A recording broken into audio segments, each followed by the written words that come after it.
You good? Yep. Okay. Well, good afternoon.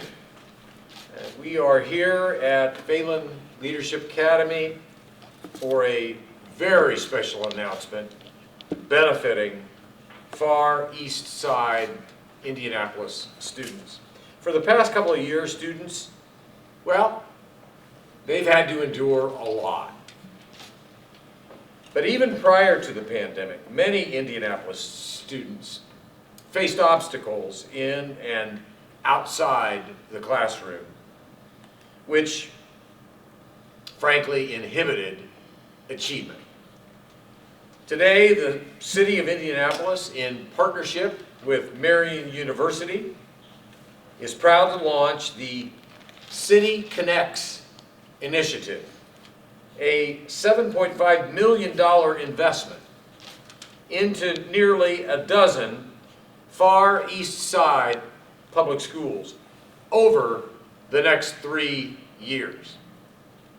Administered by Marion University's Center for Vibrant Schools, the City Connects initiative will strengthen efforts to deliver support services to students who find themselves in need. City Connects will serve more than 3,400 students across 11 traditional public and public charter schools on the Far East Side. Every student at a participating school will receive an individualized plan to meet critical non-academic needs. Those needs could include mental health services, food assistance. They could even include access to after-school programming and other opportunities. The City Connects initiative is yet another city program that we are able to fund through federal dollars awarded to Indianapolis by the American Rescue Plan. ARPA funding will cover managing and implementation costs, and they will also allow for the creation of online service hubs. Importantly, City Connects already has a proven 20-year track record in the city of Boston, the program's founding city. It has shown to increase student attendance, decrease dropout rates, improve state test scores, and increase the likelihood of a student being able to pursue a post-secondary education. Now, where I come from, that's called a win, win, win, win. We look forward to working with IPS Superintendent Dr. Alicia Johnson, as well as our charter school leaders, like Earl Phelan, to realize what I believe is a critically important vision.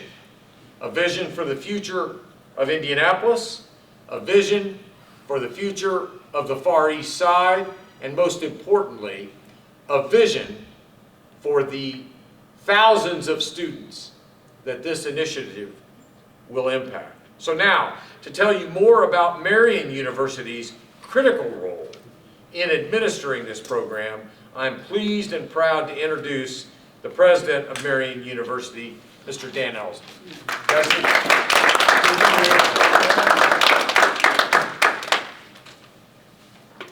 I've had a really good day today. Wherever I go, the mayor goes. We're at the same lunch together, but I did get here on time. I don't know if you got to go to the Starbucks or whatever. I wanted that to be noted in the record. Anyway, I really appreciate the mayor being here, and it says something about our city's commitment to our young people. Briefly about Marion University and why we're committed to this, and what we know about it and what we want to do. A little over 6 years ago, our Board of Trustees made a big commitment, a pivot, to make our education program top-notch in the country. We had certain markers we wanted to meet.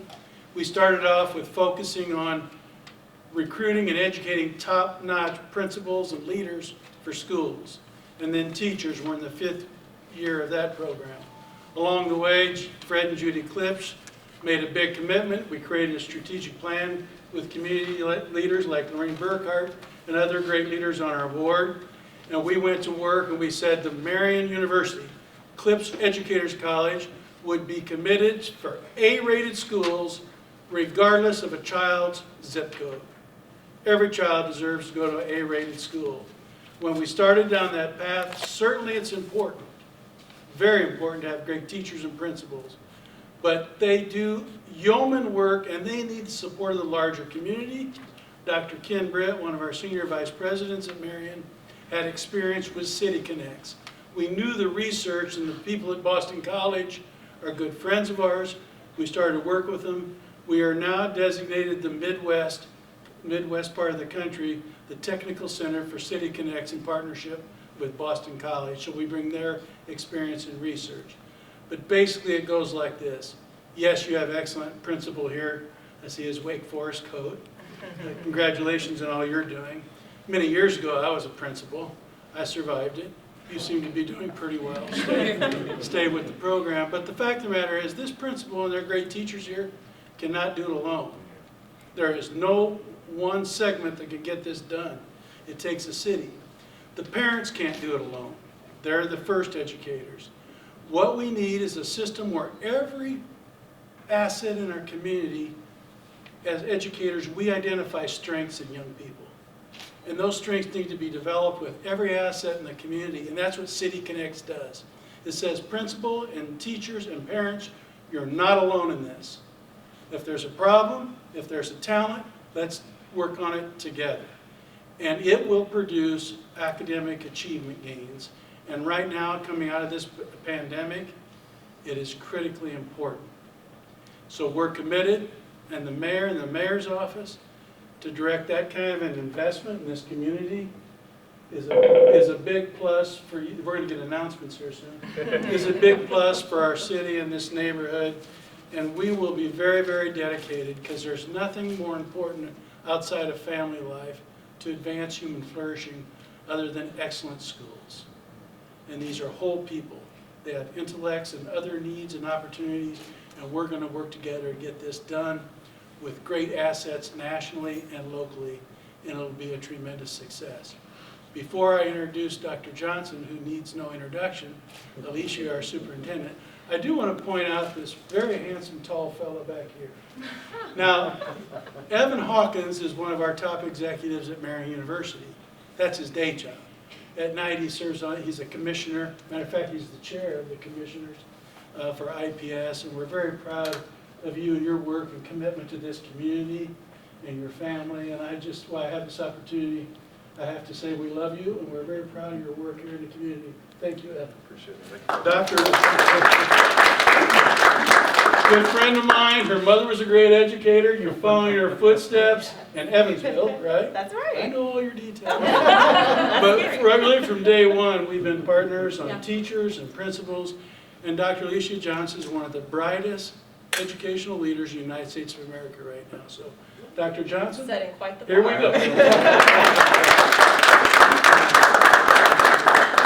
Thank you, President Elsener. I was saying to him, I remember in 2008 when I started with Teach for America, and we were working and partnered with Marion, and to see where that campus has gone from then to now under his leadership is nothing short of amazing. So mutual admiration for all the work that is happening in our city that he has been such an instrumental part of. So thank you. Thank you.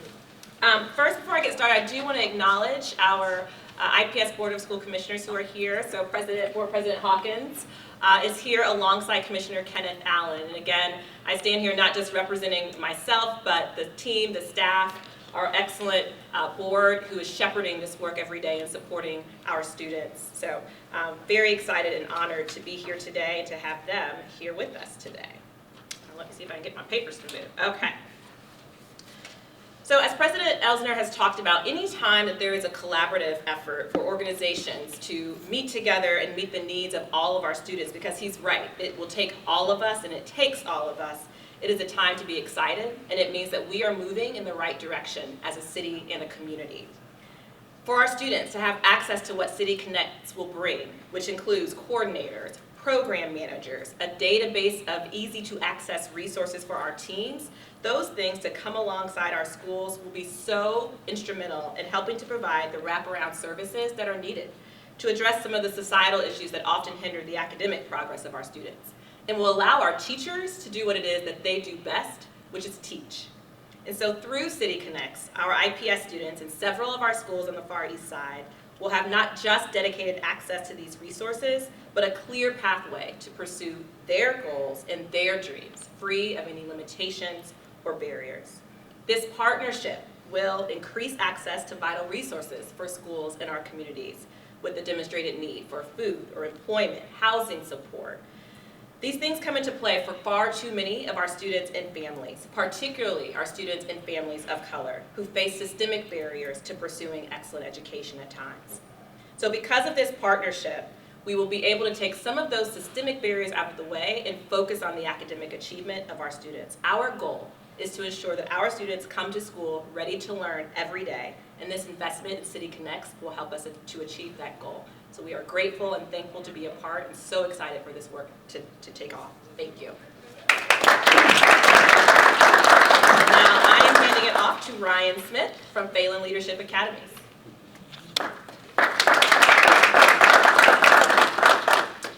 Good afternoon. My name's, as Miss Alicia Johnson said, Ryan Smith. I'm the assistant principal of the James and Rosemary Phelan Leadership Academy Middle and High School, which is right around the corner.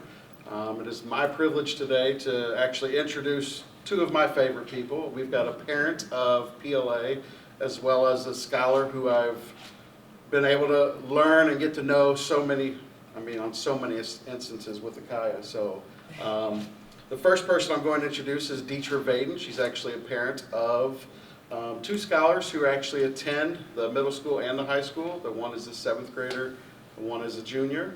And then after she is finished, we will have Akaya Minor, who is also a junior at the Phelan Leadership Academy, and she will be speaking on behalf of another student who unfortunately couldn't make it today. So I'm first going to turn it over to Dietrich Vaden.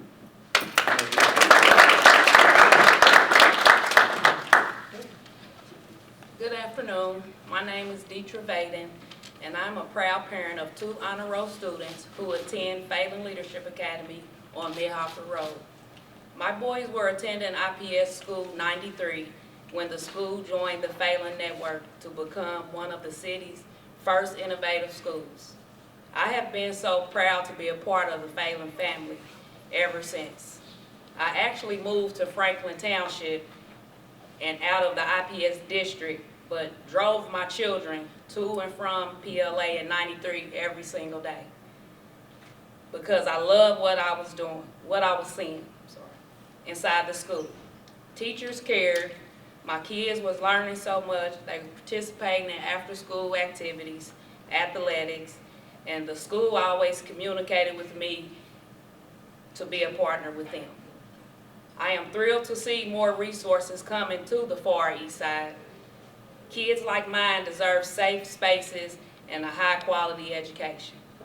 I am incredibly grateful to the mayor and Mr. Phelan for the opportunities that have been provided to the Far East Side. Thank you for your concern and your investment.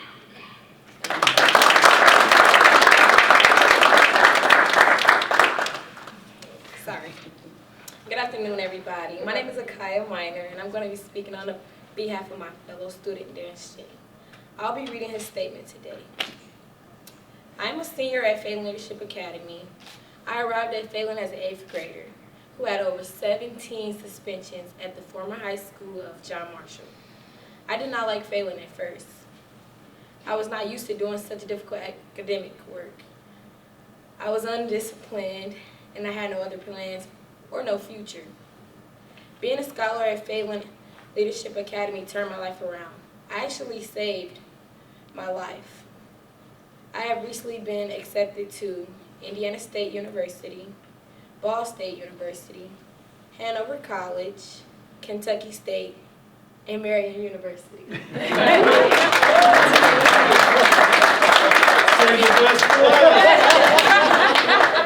Having access to a good education where the staff loved and guided me, it made all the difference.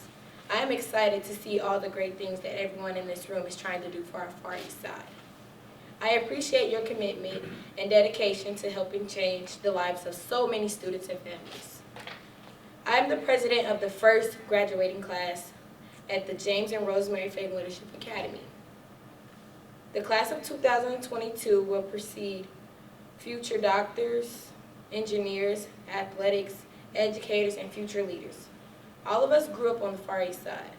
Please know that when my classmates and I return from college, we will join the fight with you. Thank you, Earl Martin Phelan, and the mayor for all your hard work with the Far East Side. Thank you.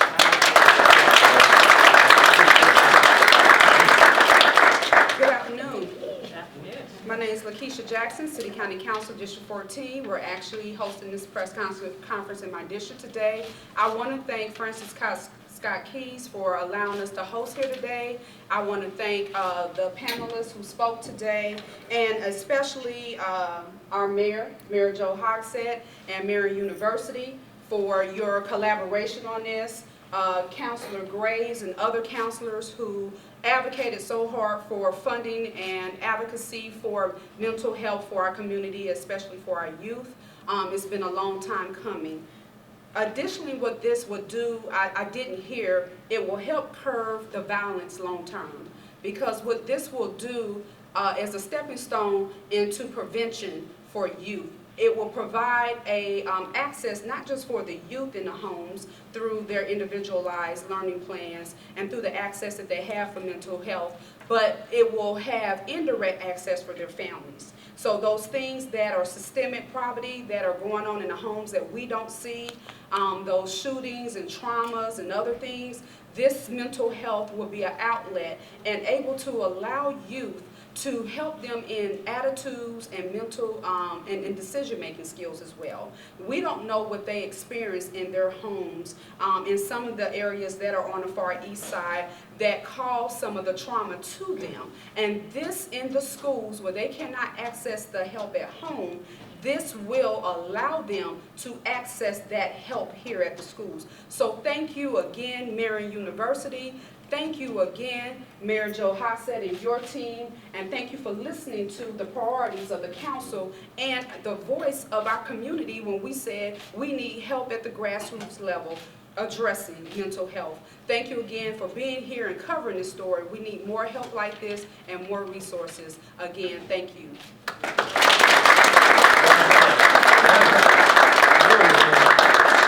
We'll now have time for questions for the speakers on this topic.